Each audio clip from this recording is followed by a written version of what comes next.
Que a paz do nosso Senhor Jesus Cristo seja sobre todo o povo celestial.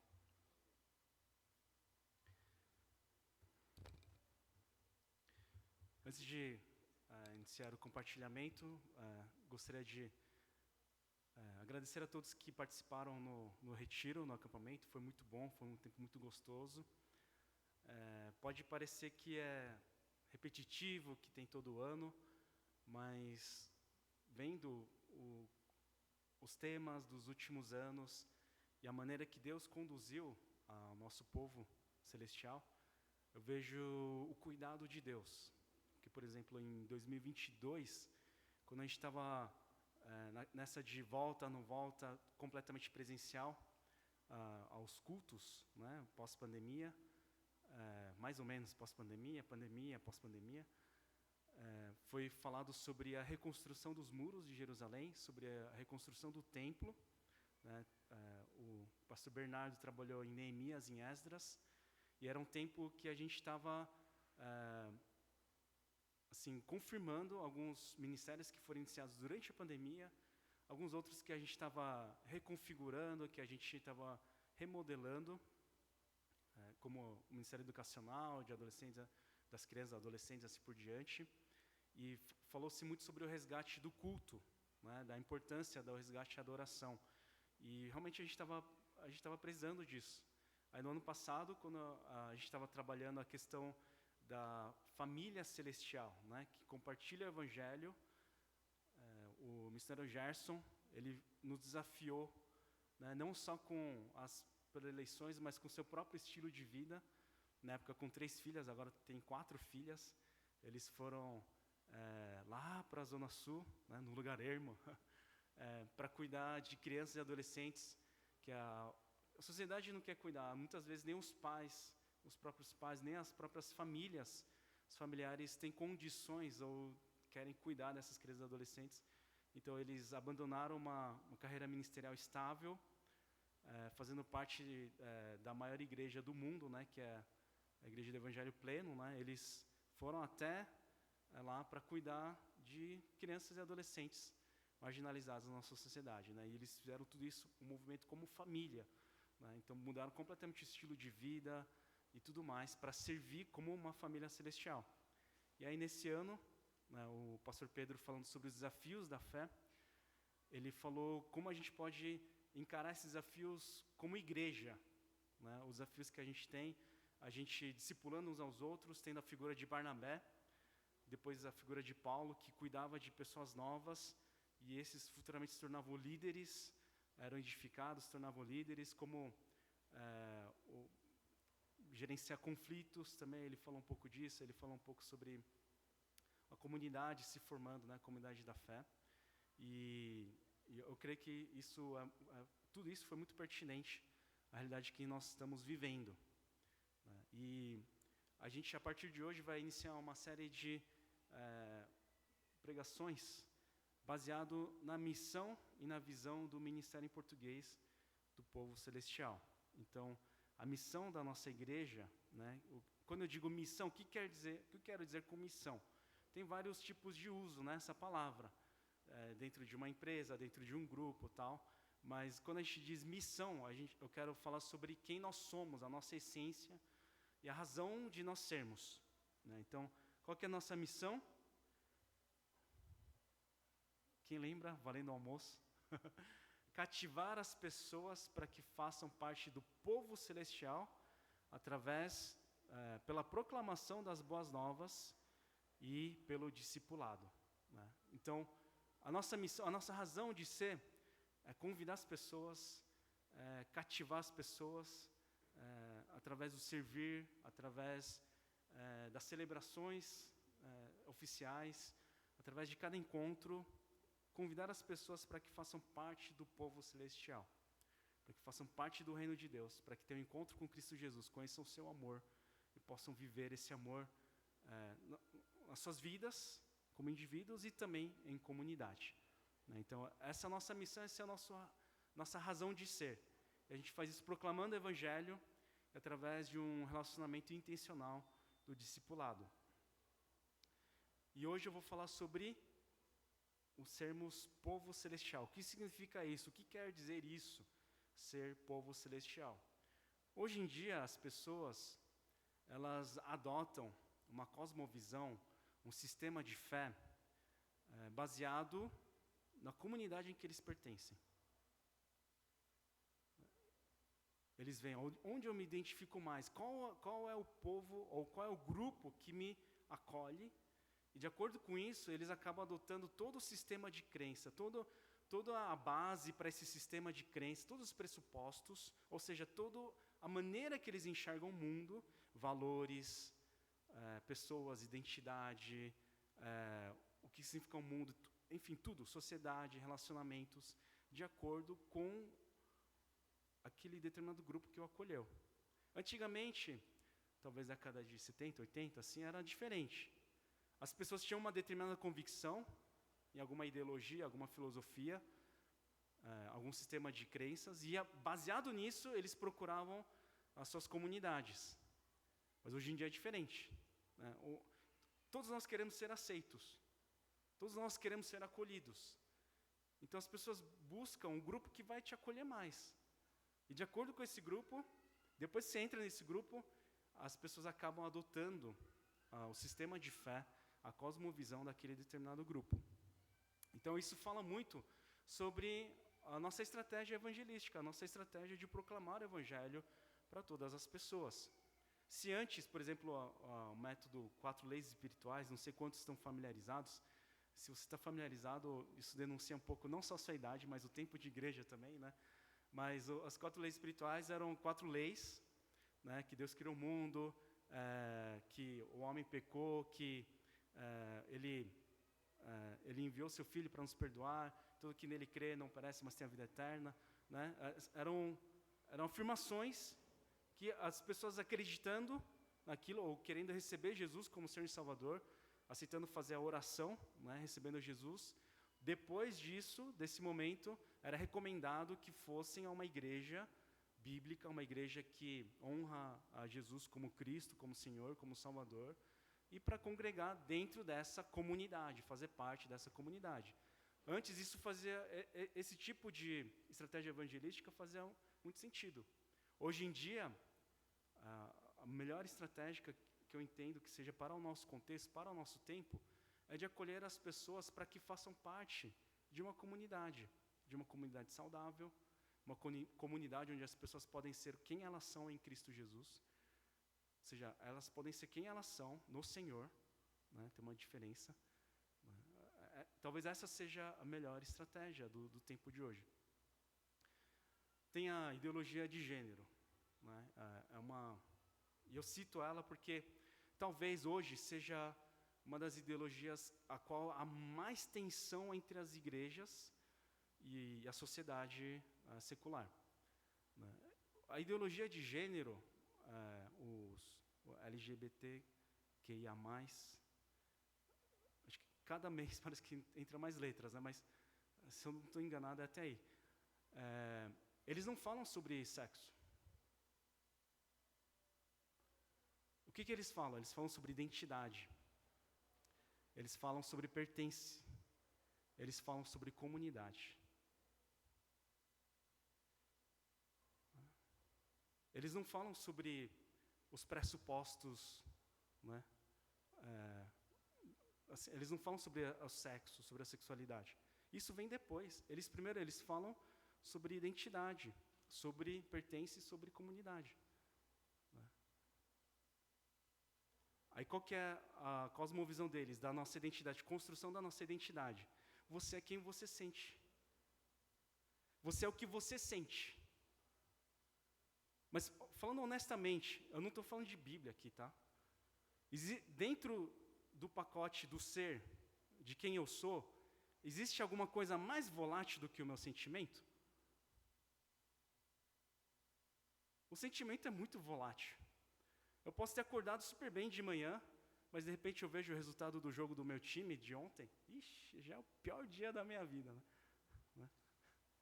Eu não vou citar times aqui para ninguém ficar sair ferido aqui, mas eu estou super bem.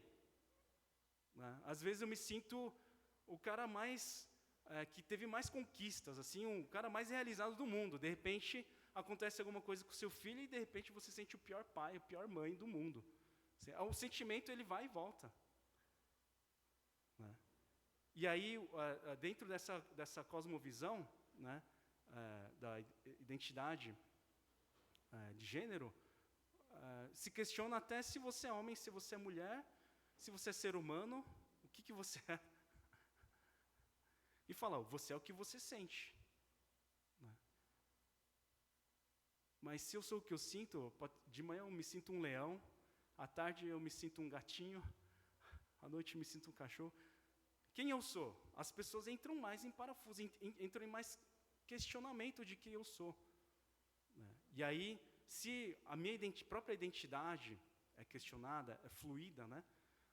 O Bauman usa o termo, né, de relacionamentos fluidos, né, do ser fluido, né? Eu me sinto uma coisa de manhã, à tarde eu sinto outra, à noite eu sinto uma outra coisa.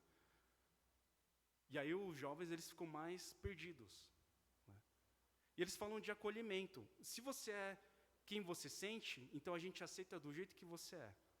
Se você sente desse jeito, tudo bem, a gente te aceita assim. Se você é daquele jeito, eu te aceito do jeito. E aí faz parte de uma comunidade.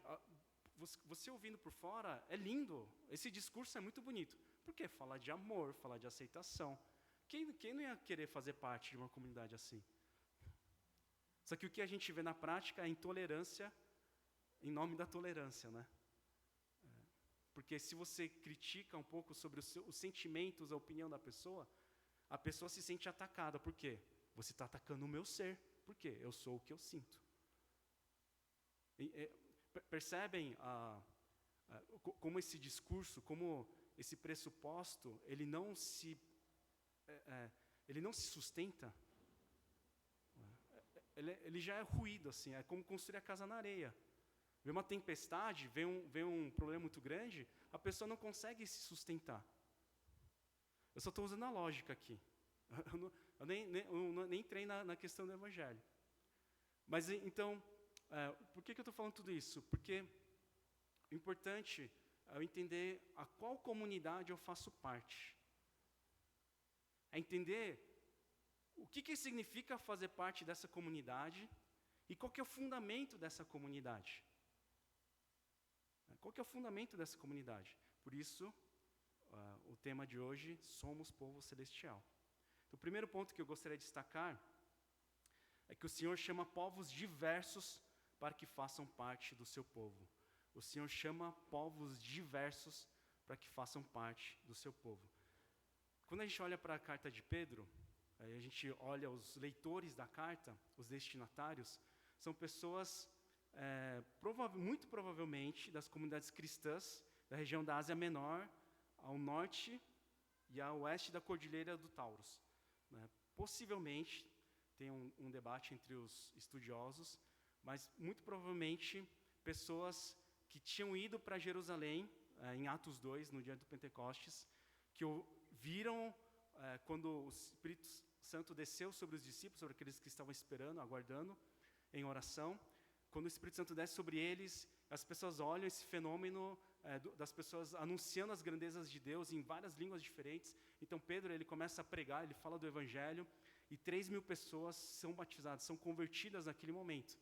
Né? E a gente vê, dessas 3.000 pessoas, pelo menos 13 lugares diferentes, 13 origens culturais diferentes que fazem parte desse povo que possa fazer parte da Igreja de Jerusalém. E muito provavelmente muitos desses, ou alguns desses, retornaram aos seus lares e compartilharam o Evangelho com seus vizinhos, com outras pessoas.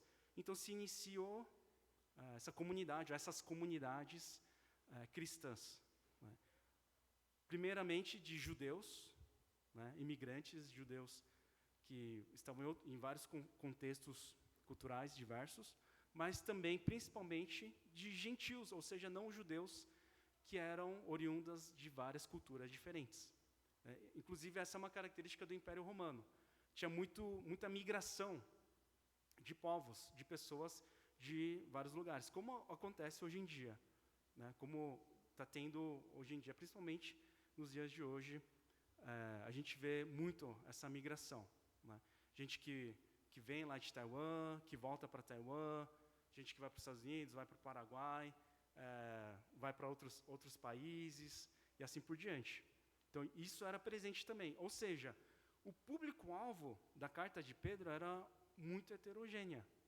Culturalmente era heterogênea, né? E é interessante porque os judeus, a cultura judaica, ela é muito forte, né? Ela é muito característica, né? Semelhante à nossa igreja, porque a nossa igreja começou como uma igreja étnica, uma igreja taiwanesa, né? E a gente vê o ministério português cada vez mais multicultural e multiétnico. Então, a gente não tem mais somente pessoas oriundas de Taiwan, mas tem de diversos lugares da China, descendentes de japoneses, coreanos, de italianos, e assim por diante, né? É muito semelhante ao povo celestial, né? À nossa igreja, né? E Pedro, ele não se dirige só a um determinado grupo, mas ele fala com senhores, com escravos, ele fala com gente livre, fala que gente que era servo, que gente que era escravo. Ele fala com homens, com mulheres. No capítulo 5, a gente vê ele falando com presbíteros e com jovens. Presbítero, geralmente, o pessoal mais velho, mais ancião, né? Se bem que os nossos presbíteros são jovens, né? Mas ele fala com todos os públicos, com todas as pessoas.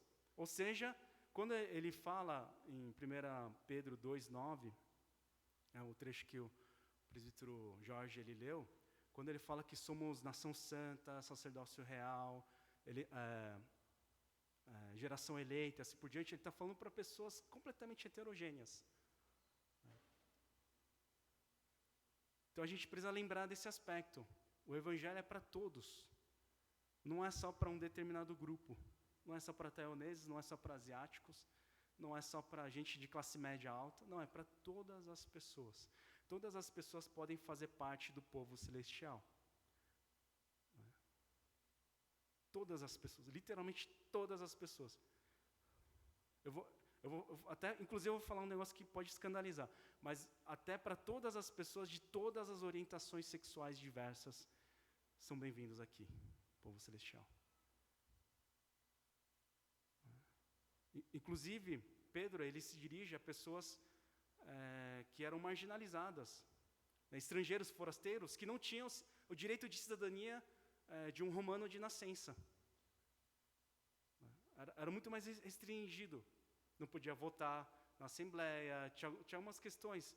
E não só esses, mas tinha outros, né, tinha uma outra subclasse, né, e a divisão de classes no Império Romano é muito importante, mas tinha uma outra subdivisão de classes que eles não tinham nem o direito que os forasteiros tinham. Tinham menos direito ainda. Então, quando eles começavam a fazer parte dos forasteiros de uma determinada região, eles tinham um pouquinho mais de direitos do que eles tinham antes. E Pedro, ele se dirige a todos esses, inclusive a servos, né, os servos das casas, né, das instituições dos oikos, né, que eram chamados de paraoikos, né. Não era necessariamente uma família só, mas uma instituição que é muito característico daquela época, que poderia ser uma família, poderia ser um grupo econômico, enfim, pessoas que serviam, e escravos, né, oriundos de guerra, ou que se vendiam por dívida, assim por diante, enfim. Pedro fala para todas essas pessoas, né? E a gente precisa lembrar disso, porque isso afeta o nosso estilo de vida, o jeito que nós enxergamos as pessoas que nós vemos na rua, fazendo parte, né, como moradores dessa metrópole, né, paulistana, né, todos podem fazer parte do povo celestial. Essa é uma característica muito presente, tanto naquela época quanto nos dias de hoje também. Deus, ele nos chama pessoas diversas, né, para serem um povo só, né, diversidade na unidade. Então, o segundo ponto que eu quero destacar é que Jesus Cristo é a pedra angular pela qual nós somos chamados seu povo. A nossa referência é Cristo Jesus. Nos versículos anteriores ao que o presbítero Jorge leu, no 1 Pedro 2, 6-8, diz assim: pois assim é dito na Escritura, eis que põe em si uma pedra angular, escolhida e preciosa, e aquele que nela confia jamais será envergonhado. Portanto, para vocês, os que creem, esta pedra é preciosa. Mas para os que não creem, a pedra que os construtores rejeitaram tornou-se a pedra angular, e pedra de tropeço e rocha que faz cair. Os que não creem tropeçam porque desobedecem à mensagem, para o que também foram destinados. Então, a maneira de olhar para Jesus Cristo é muito diversa. Tem gente que rejeita ele. Aconteceu quando Jesus veio na era da igreja primitiva e posteriormente até os dias de hoje. Como também tem pessoas que confiam em Cristo Jesus, que recebem como Senhor e Salvador. Para aqueles que recebem, ele se torna a nossa pedra angular. O que é pedra angular? Pedra angular é a pedra de referência na construção antigamente. Geralmente ficava na esquina, pedra de esquina, pedra angular, ou quando eles construíam uma ponte, era a pedra principal que fazia o encaixe. A pedra que seria rejeitada porque não era adequado ao que pensavam, né, ou era torta, por exemplo, não poderia ser aceita para a construção do templo, por exemplo, ela se torna a pedra principal para a formação do povo de Deus. Pode mostrar a foto, por favor? A gente preparou uma foto. A pedra angular seria a foto que está bem no meio, aqui embaixo. Essa é um exemplar de uma construção de uma ponte daquela época. O interessante é que não era usado nem cimento, nem argamassa, nem nada. As pedras simplesmente são encaixadas. E se não tem essa pedra no meio principal, essa pedra central, essa pedra angular, as pedras não se sustentam, elas abam. Então Jesus Cristo é a nossa pedra angular e nós somos as pedras vivas. Pedras vivas. Nós somos as pedras vivas, que compõem essa construção, a morada do Espírito Santo de Deus. Nós somos morada. É nós, né? Nós é. A ênfase na comunidade, né? O habitar do Espírito Santo, a manifestação da presença do Espírito Santo é na comunidade. E Jesus Cristo é a nossa pedra angular. Aí que ele começa, vocês, porém, são geração eleita, e assim por diante. Né? Tendo base, Jesus Cristo como a pedra angular. A gente não pode esquecer isso. Porque a base da nossa comunidade não é a nossa etnicidade, não é somente as coisas em comum que a gente tem, mesmo os hobbies, interesses em comum, isso tudo faz parte. Quanto mais pontos de conexão a gente achar com as pessoas, melhor. Entretanto, no core do nosso ser, da razão do nosso ser, de todos os nossos ministérios, da razão de nos reunirmos, né, da nossa missão, do nosso chamado, está aqui Jesus Cristo é a nossa pedra angular. É Jesus Cristo. Então, como é que pessoas tão diversas, de gerações diversas, de culturas diversas, podem se reunir e cultuar e cantar ao Senhor? Né? Hoje, quando a gente estava louvando, como é gostoso ouvir a voz dos irmãos. Como é gostoso ouvir a voz dos irmãos. A equipe toca muito bem, né? Assim, glória a Deus pela equipe. Né? Teve gente da equipe que fez assim. Toca bem, sim, toca bem. Sim. Mas como é maravilhoso ouvir o povo de Deus, o povo celestial louvando ao Senhor, em uma só voz. Como é gostoso isso, quando a gente se junta, a gente une os nossos corações para adorar ao Senhor, para glorificar ao Senhor, para honrar a Jesus Cristo. Essa é a razão do nosso ser, essa é a nossa base. E por último, e já indo para a conclusão, nós somos povo celestial. Né? Eu não sei quem deu esse nome para a igreja, mas eu achei um nome divino, um nome celestial, né? Um nome muito bom. Né? Nós somos povo celestial. Não é só uma placa, não é só algo institucionalizado, mas é a expressão de quem nós somos. Isso, uma vez que eu creio em Cristo Jesus como meu Senhor e Salvador, essa se torna a base da nossa identidade. E eu gostaria de ver cada expressão que Pedro usa para se referir a nós. Ele fala, vocês são geração eleita, né, ou raça eleita. Né, nós fomos escolhidos. Né. Quando fala da eleição, as pessoas tinham a noção, né, do povo escolhido, né, os descendentes de Abrão. Né, para os judeus, na época, era algo muito pertinente a algo familiar, algo étnico, algo da história deles. Né. Eles falam, não, nós somos filhos de Abrão, né, para Jesus. Como você fala, né? Como assim? O que você quer dizer com isso, né? Filhos das trevas, né? Mas a partir do momento que Jesus, na verdade antes também era, mas a partir do momento que Jesus veio, isso ficou muito mais claro, né? Quem começa a fazer parte desse povo é aquele que crê em Cristo Jesus. Então nós fazemos parte do corpo de Cristo. Nós somos elegidos, nós somos escolhidos para fazer parte do povo de Deus. É a expressão usada em Isaías 43, que nós lemos no início do culto. Ao meu povo, ao meu escolhido, ao povo que formei para mim, para celebrar o meu louvor. Então, a gente vê que o Senhor nos escolheu.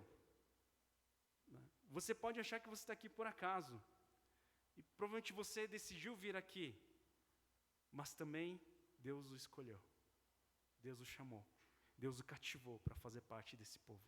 Nós somos uma geração eleita, não uma geração qualquer. Nós somos o sacerdócio real. É interessante que usa o termo da realeza, que implica em que nós temos um rei, que é o Messias, que é o Cristo Jesus. Ou seja, ele está reinando, ele reina esse povo. E nós somos chamados de sacerdócio real. O que o sacerdote faz? Qual que é o papel do sacerdote? Resumindo, o sacerdote faz o papel de ponte entre Deus e o povo, para interceder a Deus pelos pecados do povo, para que Deus tenha misericórdia do nosso povo. E é por isso que muitas vezes quando a gente ora, tem um monte de oração, a gente ora pelos líderes da nação, para que Deus traga arrependimento, uma geração arrependida que tema ao Senhor. Você pode até pensar, poxa, por que eu vou orar pela liderança do nosso país? Está desse jeito? É por isso que está desse jeito, porque a gente não ora. A gente tem que orar. E tem que ser paciente. Tem que ser paciente, tem que ser muito paciente. Mas e isso faz parte do nosso papel. Para que as pessoas entendam o amor de Cristo Jesus. Sabe, uma coisa que o brasileiro não rejeita é a oração. Uma bênção. Às vezes, pode ser que a gente fale do todo o sistema de fé, do catecismo, dos fundamentos. A gente pode falar sobre tudo isso.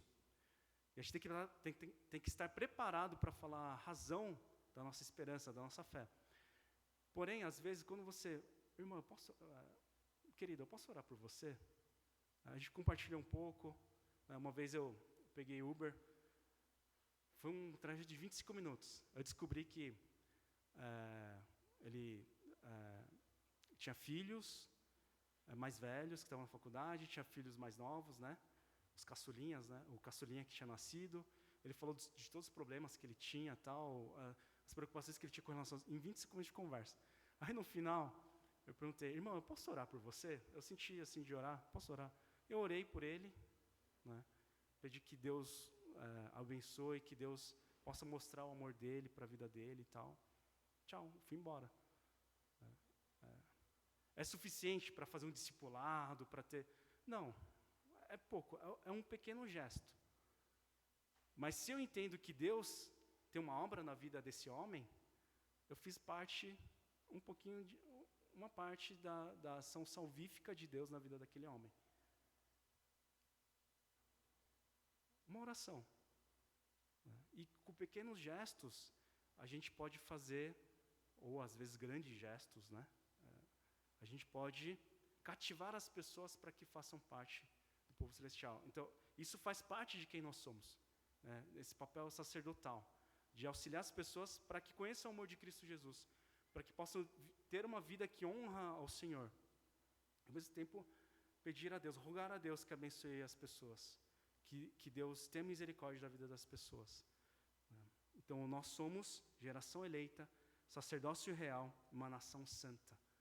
Né? Quando fala de nação, a gente pensa pessoas que são cidadãos de um determinado lugar, obedecem às regras, às leis daquele lugar, regulamentações, lutam pelo bem da sua sociedade e tudo mais. Mas quando a gente fala de nação santa, não é algo que está pré-determinado ou limitado a um lugar geográfico, né? Ou a um determinado povo, uma determinada etnicidade. A gente está falando de todos que são chamados para fazerem parte da nação santa, da nação celestial, né? E a coisa em comum é Cristo Jesus, né? É Jesus o Cristo, o Senhor. Então, ou seja, nós fomos separados para ter uma vida diferente, um estilo de vida diferente. Quando os pais vão educar as crianças, né? Por exemplo, a criança não quer colocar tênis, né? Aí a pai e a mãe falam, tá todo mundo de tênis, você tem que colocar tênis também. Aí depois o filho cresce, né? Aí quer ir para a festa dos amigos. Todos os meus amigos estão indo. Você não é todo mundo. Aí confunde, né, as pessoas. Nós temos uma vida diferenciada. O nosso estilo de vida, o jeito que a gente vai organizar as nossas finanças, a nossa agenda, as coisas as quais nós valorizamos, os valores, tem que ser diferente do mundo, porque nós somos uma nação santa.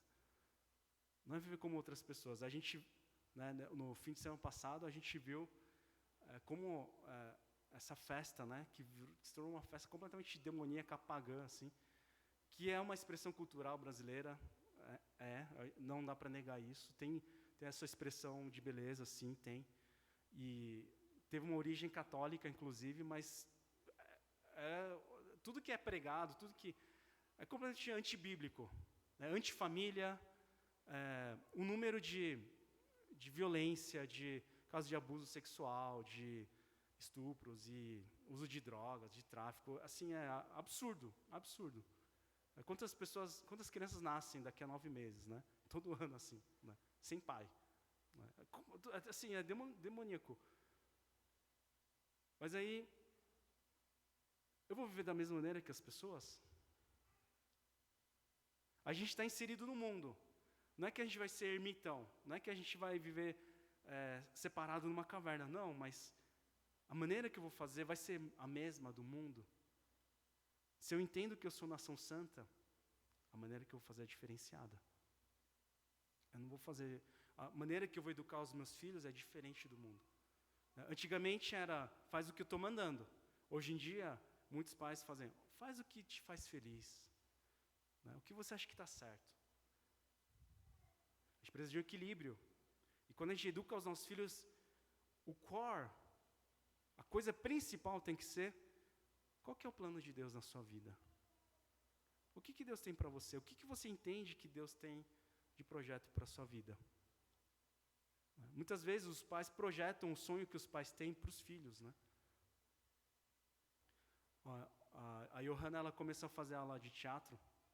Ela disse que quer ser artista, né? Tá bom, beleza.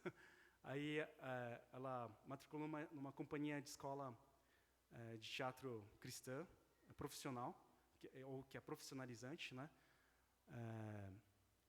E aí uma coisa que falaram na reunião de pais ontem foi que às vezes os pais transferem um desejo para os filhos, porque eles queriam ser artistas, eles queriam ser atores e tudo mais, e eles acabam frustrando os filhos com um sonho que não é nem deles. E a gente tem que tomar cuidado com isso. Às vezes a gente não deixa que o propósito de Deus se cumpra na vida dos nossos filhos por causa da nossa ambição, né, pessoal. Então, quem faz parte da nação santa, quando ora pelos filhos, quando ajuda os filhos a planejarem o futuro, tem que ter essa oração. Senhor, o que agrada ao Senhor? Como eu posso glorificar ao Senhor? E fazer escolhas a partir disso.